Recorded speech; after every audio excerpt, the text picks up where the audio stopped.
যুদ্ধের ১ মাস হলেও এখনও কোনো ধরনের সমঝোতায় পৌঁছাতে পারেনি ইরান ও যুক্তরাষ্ট্র। এরই মধ্যে শনিবার সকালে তেহরানে একটি বিশ্ববিদ্যালয়ে হামলা চালিয়েছে যুক্তরাষ্ট্র ও ইসরায়েল। এছাড়া ইরানের অন্যতম দুটি বড় স্টিল কারখানায় হামলা চালানো হয়।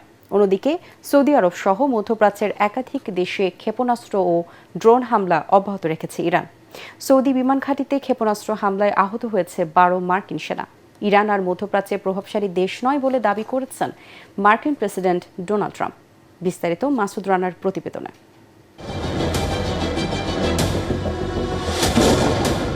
মধ্যপ্রাচ্যে যুদ্ধ ১ মাস পূর্ণ করল।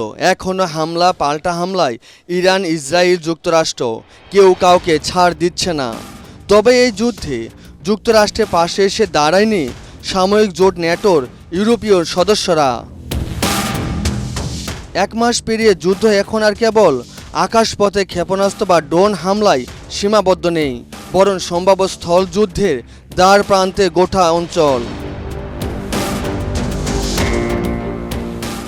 ইরানের রাজধানী তেহরানে অবস্থিত ইরানি ইউনিভার্সিটি অব সায়েন্স টেকনোলজিতে হামলা চালিয়েছে যুক্তরাষ্ট্র ও ইসরায়েলি বাহিনী।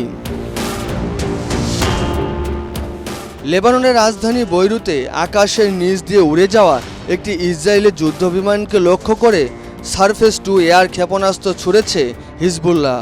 আল জাজিরা জানায়, রাজধানী আকাশে এই অস্ত্রের ব্যবহারকে ইসরায়েল ও হিজবুল্লাহ সংঘাতে বড় ধরনের কৌশলগত পরিবর্তন হিসেবে দেখছেন বিশ্লেষকরা। এদিকে যুক্তরাষ্ট্রের ফ্লোরিডায় ব্যবসায়ী সম্মেলনে মার্কিন প্রেসিডেন্ট ডোনাল্ড ট্রাম্প বলেন, ৪৭ বছর ধরে ইরানকে মধ্যপ্রাচ্যে প্রভাবশালী হিসাবে দেখা হলেও এখন আর তারা সেই অবস্থানে নেই। সৌদি আরবে যুক্তরাষ্ট্রের বিমান ঘাঁটি প্রিন্স সুলতান এয়ারবেজে ক্ষেপণাস্ত্র ড্রোন হামলা চালিয়েছেন ইরান। মার্কিন সংবাদ মাধ্যম ওয়াল স্ট্রিট জার্নালে মার্কিন সেনা কর্মকর্তাদের বরাত দিয়ে প্রতিবেদনে বলা হয়েছে, হামলায় ১২ জন মার্কিন সেনা আহত হয়েছেন এবং তাদের মধ্যে ২ জনের অবস্থা আশঙ্কাজনক। অন্যদিকে ইরানের একটি হেভি ওয়াটার ও পারমাণবিক কেন্দ্রে হামলা চালিয়েছে যুক্তরাষ্ট্র ও ইসরায়েল।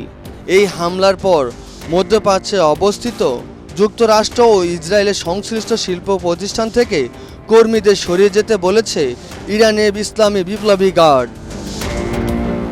ইরানের দাবি, একটি মিসাইল দিয়ে রাজধানী তেল আবিবে অন্তত ১১টি স্থানে আঘাত হানা হয়েছে। মাসুদ রানা, এটিএন বাংলা।